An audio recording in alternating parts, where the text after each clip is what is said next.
మనం చాలా స్కూల్స్లో ఎంతవరకు చూస్తే ఇప్పుడు ప్రైవేట్ స్కూల్స్ ఎక్కువ ఉంటున్నాయి, గవర్నమెంట్ స్కూల్స్ తగ్గిపోతున్నాయి. గవర్నమెంట్ స్కూల్స్ కూడా ప్లే గ్రౌండ్స్ లేవు, ప్రైవేట్ స్కూల్స్కి అస్సలు ఉండవు. ఇటువంటి పరిస్థితుల్లో మీ డిపార్ట్మెంట్ తరపు నుంచి ఎటువంటి ప్లాన్ చేయబోతున్నారు?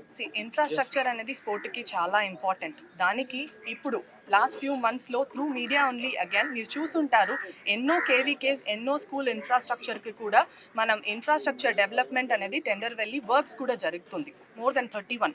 ఇప్పుడు మనం సెంట్రల్ గవర్నమెంట్ నుంచి కూడా last year towards the last 3 months మన స్టేట్కి స్పెషల్గా 72 crores అనేది అలకేట్ అవ్వడం జరిగింది. దీనికి special efforts from the CMO, మన చీఫ్ మినిస్టర్ సార్ అండ్ మన స్పోర్ట్స్ మినిస్టర్ సార్ అందరూ కూడా అక్కడ వెళ్ళి మాట్లాడి ఈ స్పెషల్ ఫండ్స్ కూడా మనకి తీయడం జరిగింది. ఖచ్చితంగా this year also efforts already మనం మొదలు పెట్టాము.